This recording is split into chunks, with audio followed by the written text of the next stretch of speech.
Good afternoon and welcome to the Tameside Reporter Football Preview Show. I'm your host Tom Greggan and joining me is the Tameside Reporter's resident sports journalist Phillip. Mark, welcome. Hi Tom, how are you doing? Not so bad, thank you. Well, as usual, we've got a lot to get through, so we'll start with the National League North and Stalybridge Celtic, who they picked up a crucial win on Saturday. Yeah, they certainly did, because they made the journey to Bradford Park Avenue. Obviously, they entered the clash. Both sides really struggle in the league. Celtic won this encounter 1-0, courtesy of Gary G in the 53rd minute. Of course, Gary G, a pretty new recruit to Celtic, having switched from Ashton United, I think it was last month, so he's proving to be invaluable at the moment. Well, it's good to see Gary G, new signing, making an impact, and another new signing from Ashton United, I think the fifth that Stalybridge have made this season. Grant Shenton, he made his debut at Bradford Park Avenue. How did he do? By all accounts, going off the match reports in the reporter this week, courtesy of Sean Bishop, he did really well. And of course, Grant's joined from Ashton United, as you said then, and former goalkeeper Tony McMillan has joined Everstick Premier outfit Warrington Town. And I think Tony joined Celtic when Liam Watson was in charge of the club. He came from Barrow, really good experienced keeper. I was a bit surprised to see him go actually, but there's obviously some reasoning behind it. Well, solid debut from Grant Shenton, so let's hope he can keep that up. Despite the win, Stalybridge is still 5 points from safety. Mark, they obviously need to start picking up a few more wins. Can this result sort of kick on their season? Well, you'd hope so, wouldn't you? It was a massive 3 points last weekend, make no mistake about it. But tomorrow afternoon, they make the journey to league leaders AFC Fylde at the new multi-million-pound stadium. Fylde, you have to believe, are going to win this league quite easily. So tomorrow afternoon will pose a really difficult challenge. There you go, it's going to be a tough trip to Celtic, for Stalybridge I should say, up to Fylde this weekend. So we'll move on now to Curzon Ashton, who've got a big weekend ahead. But first we'll look back to a disappointing result against Gainsborough Trinity last weekend. Yeah, it was a really disappointing result because Curzon actually took the lead early on in that game. I think it was in the 3rd minute through Ian Howard. Then he went and lost it 2-1. So you have to feel, if you take the lead at home, you have to win those games. And it still leaves Curzon winless in the league at home this season. There you go, poor home record. And as we said, Stalybridge 5 points from safety. Curzon are that team above them in 19th, 5 points above the relegation zone. Is there a danger Curzon could go down this season? I think there's a real danger, yeah. Obviously, like we said then, they've not won at home in the league all season, much like Mosley in the Evo-Stick First Division North. If you're not picking up points at home and you're not doing too well away from home either, then it's going to be a really difficult challenge for you. On a brighter note, Curzon travelled to Westfield on Saturday in the FA Cup first round, the first time they've got there since 2008. Mark, they go down there as favourites. Surely this is a great chance to get to the second round. Well, they couldn't have asked for a better tie, really, could they, in this first round? Westfield's obviously the lowest ranked side to remain in the competition. However, you say they go in as favourites, but Westfields have only lost 2 competitive league games all season. I think the 3rd in the Midland Football League this season. So it will be a really difficult challenge for John Flanagan's side. But as you said then, they go in as favourites. Hopefully they can get through.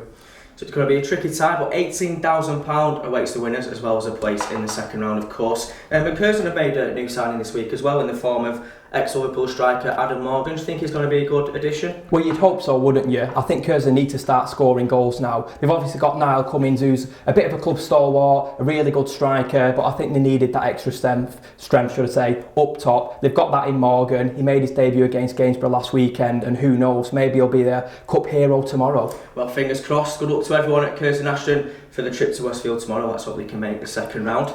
We'll move on now to our other team in Ashton, Ashton United, who it's safe to say have had a pretty disastrous week, losing 4-0 and then 4-1 to the same side to Marine, first up in the FA Trophy and then in the league. Mark, pretty poor week. It has been a poor week, and to top it off, joint manager Jody Banham, who featured in the starting 11, he was sent off in that FA Trophy game, so I think he'll be serving a 3-match ban now. Not great for the club. As you said then, they've shipped 8 goals in the space of 72 hours. They'll have to solidify that defensive unit if they are going to progress this season. Yeah, I'm sure there's been a lot of work put in on the training ground in defence, but a good opportunity to get another 3 points. This weekend, they're playing at Mickleover Sports, who sit 11th in the league, Ashton are 10th. They're both level on points. What do you make of the chances? Well, they've got a great chance, haven't they? You've just said then, they sit level on points, just one player separates the sides at the moment. I think there's 6 points from the playoff zone at the moment in the Everstick Premier Division. Both sides should be challenging for those playoff spots, and I think tomorrow's game will be massively important to that. There you go, good luck to Ashton tomorrow. So we'll move on to the Evo Stick First Division North now. Only one team in action last weekend, and that was Hyde United, who got a good result at Ossett Town with a thanks to a late equaliser. Yeah, absolutely. I mean, Hyde needed that. I know it's only a point, but when you're going through a dire run of form, as Hyde are at the moment, every point counts. And as you just said then, they got a 1-1 draw away from home. Great result in the end.